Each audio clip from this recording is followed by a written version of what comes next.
Olha, ela é formada em Engenharia Química pela UFRJ, com MBA em Gerenciamento de Projetos pela Fundação Getúlio Vargas, com uma extensão em MBA Executivo Internacional pela Universidade da Califórnia. Ela trabalhou como engenheira de campo na multinacional Baker Hughes, trabalhando em plataforma e perfuração. Estou doido para saber como é que foi essa experiência. E depois como assessora estratégica da Secretaria de Educação e Qualidade de Ensino do Estado do Amazonas, onde também teve um gerenciamento de projetos e execução orçamentária. Ela largou a Seduc para abrir um negócio próprio e se tornar proprietária da franquia Gran Cru, que é hoje a maior importadora e distribuidora especializada em vinho de qualidade da América Latina. Para muitos, ela é Fernanda Chame Figueira. Para mim, simplesmente Fernandinha. Fernanda, muito obrigado, minha amiga. É que só com esse currículo eu ia passar o programa todo falando sobre ele. Obrigado, minha amiga. Que você seja feliz, feliz, seja feliz eternamente.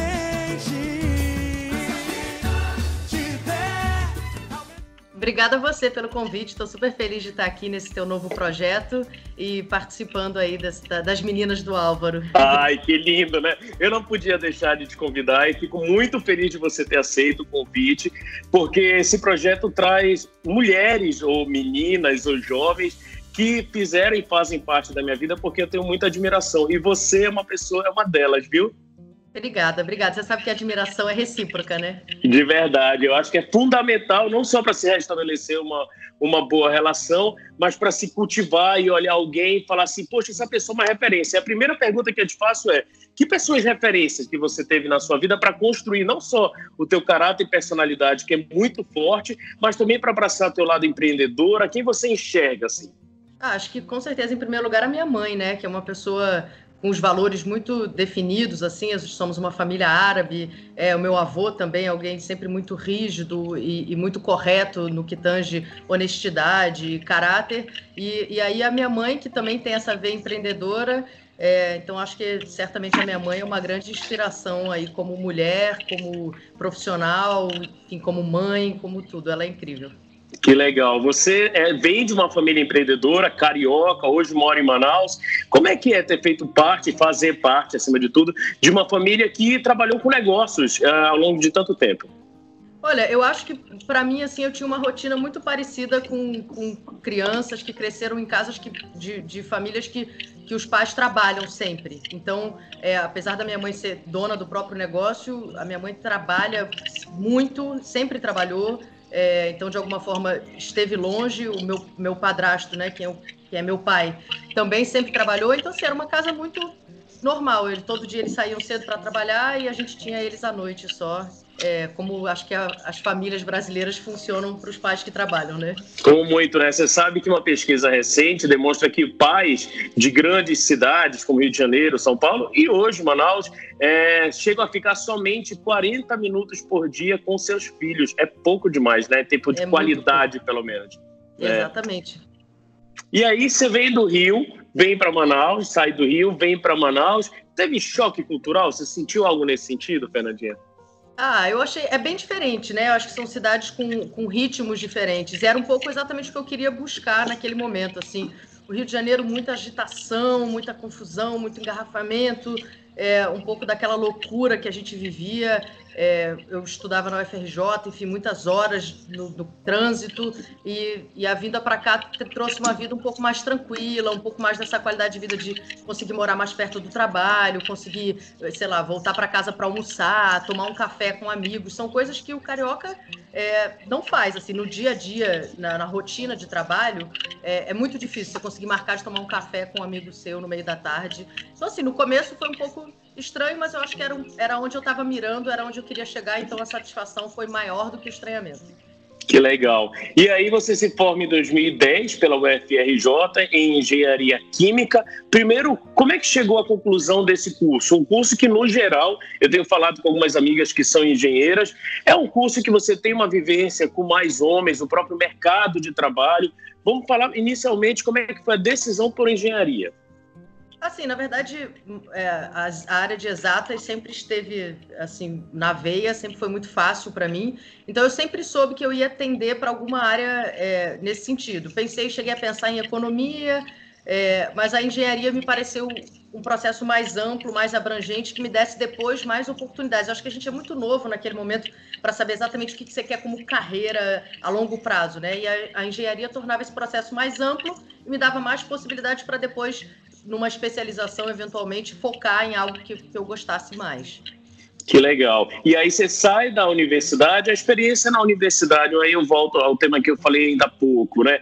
Ainda é um meio muito masculino, muito machista, você enxerga algo nesse sentido ou mudou?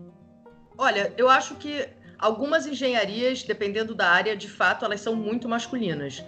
A engenharia química, eu acho que já é uma engenharia bem mais misturada, assim. A gente fazia o curso com o pessoal de engenharia de alimentos, de bioprocessos, que tem um público feminino forte. Claro que os homens ainda são maioria, mas quando eu cursei, a gente já estava equilibrando um pouco mais esse número, pelo menos no meu curso específico. Muito legal. E aí depois você teve uma experiência que eu acho incrível, porque aí sim é abdicar, abrir mão de muita coisa, que é trabalhar numa multinacional, né? Fala um pouquinho como é que foi essa experiência. Assim, na verdade, eu entrei lá como estagiária no começo, e aí depois, quando eu estava prestes a me formar, eu soube desse super processo seletivo, que era uma loucura. Foram 3 dias em Macaé, praticamente sem dormir no processo. Era uma multinacional muito concorrida, e eu apliquei para esse departamento, digamos assim, da empresa, que era o departamento onde a gente embarcava em plataforma de perfuração de poços. E aí aquilo ali virou um sonho, realmente um negócio muito incrível, um universo muito diferente. E aí, assim, o fato de já estar ali como estagiária me abriu a mente desse mercado, dessa possibilidade. E aí eu entrei nesse processo seletivo, consegui entrar, eram pouquíssimas vagas na época. E aí eu consegui também já terminar a faculdade, já estar empregada. E assim, é uma loucura, né? São 15 dias embarcado, 15 em terra lá. A nossa escala, eu já cheguei a trabalhar 30 horas ininterruptas, assim. Então, é bem puxado, mas em contrapartida a gente tem uns 15 dias de folga, que é super gostoso também para viajar, para estar com a família e ter tempo de fato de qualidade. Eu tinha 15 dias de muita qualidade. Muito intenso, antes para depois ter um pouco mais de qualidade. Uma das coisas que eu enxergo em você com muita admiração é essa sua determinação, né? E você não tem receio de mudar de rota. Então, de repente, você está muito bem obrigada na sua casa, aí você embarca e faz uma atividade assim, depois você vem para Manaus e aí você abre restaurante, depois é Gran Cru. Esse lado mais determinada, você consegue... Em que momento você tomou consciência de que você tinha ou tem esse lado mais determinado assim? Não sei, na verdade eu acho que é uma urgência pela vida, assim, por viver e por ser feliz e por buscar aquilo que me realiza, assim. Então, e não ter medo de tomar as decisões, assim. Eu acho que quando você abraça e entende que as consequências são das tuas decisões, você encara e vai, porque você sabe que é aquilo que você está fazendo. Então, assim, eu troquei uma multinacional para trabalhar na Secretaria de Educação, e aí, de repente, troco a Seduc para virar empresária. Eu acho que é uma busca constante daquilo que me realiza e não ter medo. E, assim, acho que a determinação é meio que uma consequência dessa urgência por conquistar o que eu quero fazer, assim. Muito legal, Fernandinha. E aí, no meio disso tudo, a decisão por fazer um MBA na FGV. Lembro que na época você estava saindo, eu estava entrando, você foi fundamental para a minha decisão, porque eu tomei muita dica com você. A experiência na FGV teve interferência no que você optou por fazer e faz hoje? Olha, eu acho que me ajuda muito, assim. Se eu soubesse naquela época que eu iria virar empreendedora, de fato, talvez eu teria mudado um pouquinho a cara, teria feito o teu MBA, não o meu. Mas eu acho que gerenciamento de projeto é algo que te leva para a vida sempre, porque é como você enxergar tudo que você faz como pequenos projetos, seja um projeto pessoal na tua casa, com a tua família, ou seja um projeto grande que é abrir uma empresa, ou que é, sei lá, conquistar uma determinada meta, alcançar algum objetivo na empresa. Então, se você analisar sempre tudo como pequenos projetos, de fato, o MBA me deu muitas ferramentas para conseguir me organizar e entender melhor como executar tudo isso de forma mais eficiente, mais rápida e mais assertiva. Então, e a FGV é incrível, né? Eles são realmente muito bons, é um curso muito completo. Mas é isso, talvez eu tivesse ido para negócio e não para projeto, mas eu sou feliz assim, com o curso que eu fiz. Legal, o MBA ainda é um diferencial e você ainda tornou um diferencial maior ainda quando você foi para a Califórnia em 2015, né? Como é que foi a experiência lá? É isso, surgiu essa possibilidade de fazer uma extensão, passar um período na Universidade da Califórnia estudando, só com executivos, só com a equipe de MBA toda da FGV. Eu lembro que na época foram 120, eu estava com 120 executivos, empresários, assim, foi um super network do Brasil todo que foram lá para a Universidade da Califórnia, sem contar que um curso incrível, professores muito preparados, a universidade, um campus maravilhoso. Acho que para mim foi engrandecedor, assim, principalmente nesse network que a gente conseguiu fazer com muitos empresários daqui de Manaus, como do resto do Brasil, foi muito legal. Que legal. E ouvindo você falar, fica muito notório, como eu falei, que você abraçou oportunidades, mas você sempre enaltece assim, surgiu oportunidade. Você acha que oportunidades, no geral, surgem para todos, são para alguns, é uma questão de sorte? Que leitura que você faz desse movimento? Olha, eu acho assim, tem um pouco de você tem que estar no lugar certo, na hora certa, eu acho, mas você precisa estar atento às oportunidades. Eu acho, não necessariamente elas surgem para todos, mas eu acho que surge para muita gente e muita gente vai deixando passar ou não percebe que alguma oportunidade apareceu ou sempre com aquele olhar de agora eu não consigo, eu não tenho tempo, eu não posso, e aí de repente você olha 10 anos para frente e você fala, poxa, se eu tivesse feito há 10 anos atrás, lá na época era muito mais fácil do que agora. Então, eu acho que é estar atento, porque eventualmente elas surgem, se você estiver prestando atenção, você consegue agarrar e fazer o melhor naquele momento que possivelmente, se ela está aparecendo ali, possivelmente é o melhor momento. Que legal. E aí, eu me incluo numa fala que eu vou fazer agora, porque nós, muito jovens, começamos a buscar o protagonismo na nossa vida. Você começou a trabalhar com que idade? Eu comecei a trabalhar assim que eu entrei na faculdade. Com 18 para 19 anos eu já estava trabalhando. Apesar da faculdade ser integral, eu fazia um trabalho que era à noite. Eu gerenciava, na época, um bar, que era de um grupo de bares que tinha lá no Rio de Janeiro, na Lapa, e eu gerenciava a parte financeira toda do bar. Então, eu fazia faculdade à tarde, de manhã e tarde, e trabalhava à noite. Então, trabalhar sempre foi parte da minha vida também. Que legal. E aí, bom, ainda muito jovem, né? Depois você acabou exercendo funções em muitos lugares em que, com uma geração X ou com uma geração Baby Boomers e nós da geração Y, você ainda sente esse choque de realidade, ou sentiu quando você trabalhava, seja na plataforma, seja na Seduc? Pela nossa geração, assim, pela forma pela nossa geração, de sermos uma geração Y, você sente conflito nessa geração ou se chegou a ter conflito com outras gerações? Olha, não, eu nunca tive, assim, eu acho que a gente agrega, né, a gente traz uma coisa diferente para esses processos, mas as outras gerações têm outras coisas também que nos entregam. Eu nunca tive problema, eu sempre pensei em abraçar, eu acho que a experiência deles, às vezes, vale mais do que a nossa urgência e da nossa inovação, a nossa coisa meio imediatista. Eu gosto um pouco de ter esse olhar também mais calmo. Não é à toa que a minha mãe é sócia no meu negócio hoje. Eu acho que a gente forma uma excelente dupla nesse sentido, justamente porque essa nossa diferença de geração e diferença de como a gente enxerga o negócio, eu acho que nos complementa e nos transforma numa empresa mais forte. Parece bem óbvio, mas eu acho que vale enaltecer. Você falou no início que a sua mãe é uma referência para você, mas mais do que isso, ela investe no teu pensamento, ela te incentiva. É fundamental para os resultados que você busca? Com certeza. Ter apoio familiar, acho que é tudo que a gente precisa sempre. Assim, ter alguém que aposte, que confie no que a gente está fazendo, né? Apesar de sermos mais jovens, mas ter esse suporte por trás nos dá mais confiança e força para seguir. A minha mãe sempre foi alguém que apostou em tudo que eu fiz, na minha mudança para Manaus, nos meus cursos, nas minhas escolhas de faculdade, de MBA. Ter esse apoio, para mim, é fundamental.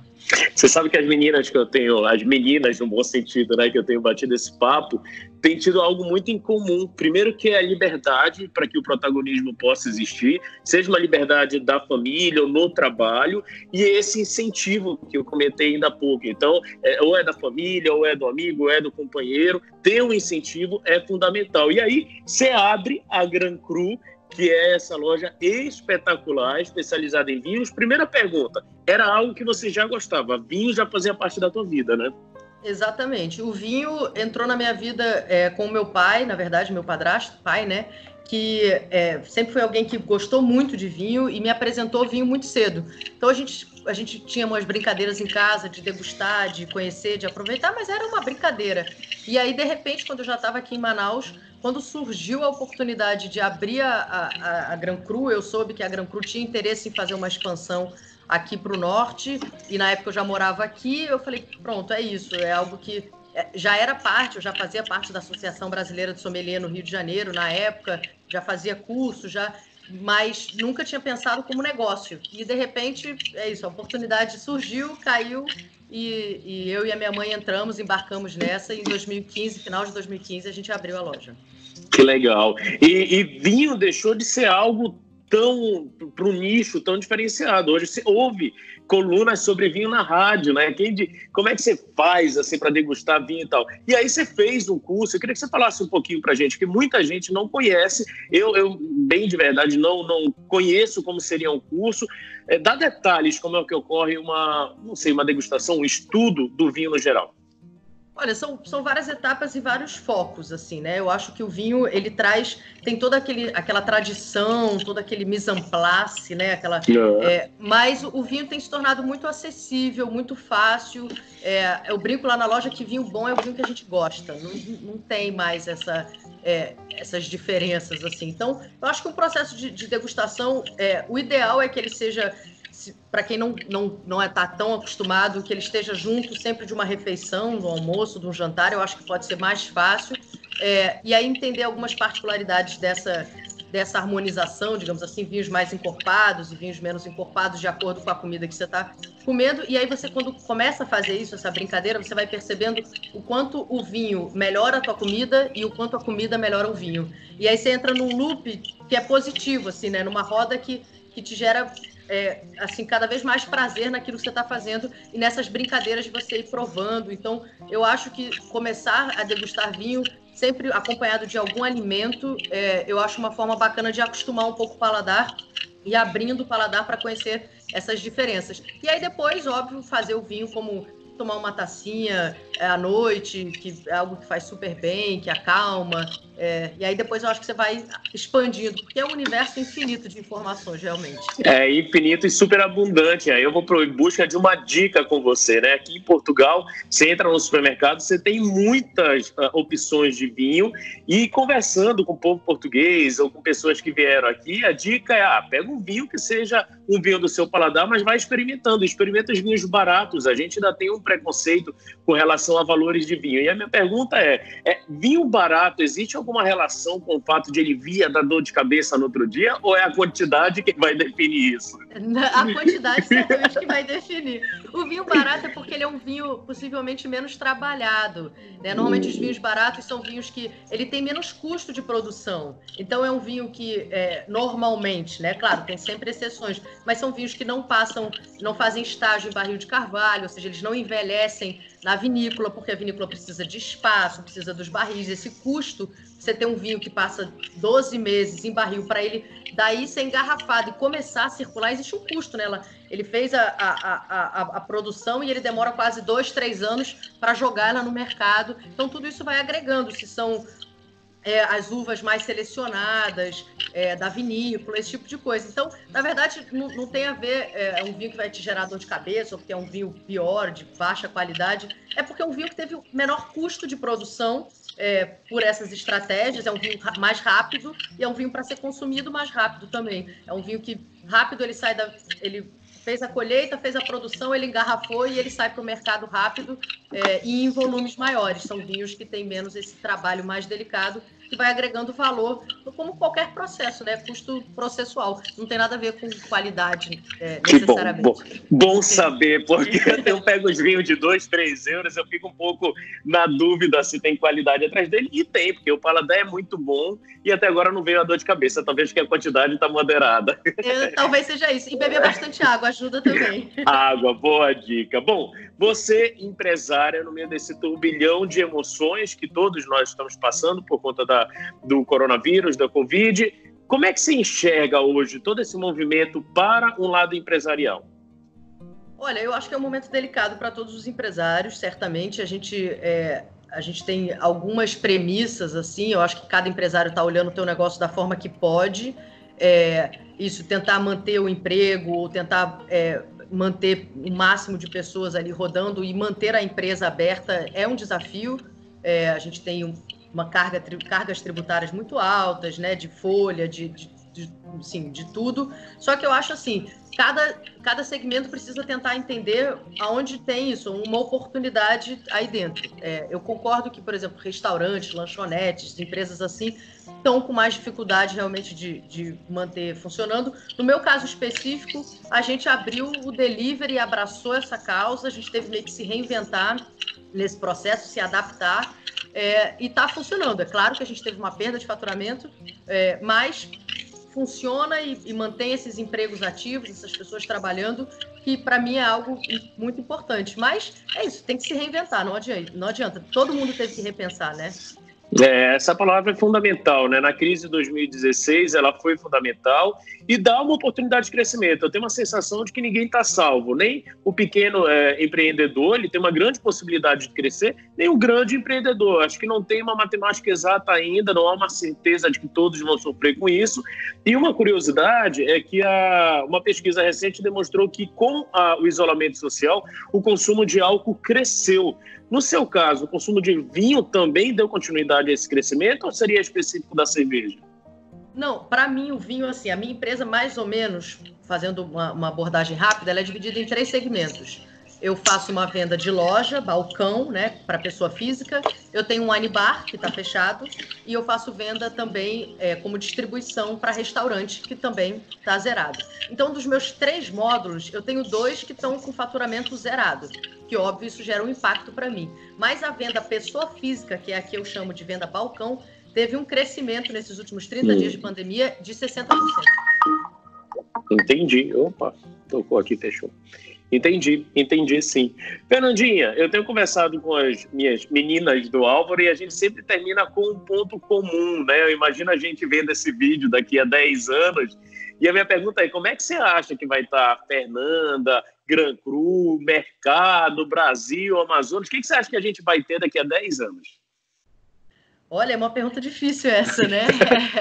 É isso, eu espero que a gente tenha um país mais próspero, realmente, que a gente consiga, de uma vez por todas, assim, sair dessa crise econômica e financeira e política, enfim, a gente tentar achar o nosso caminho como nação.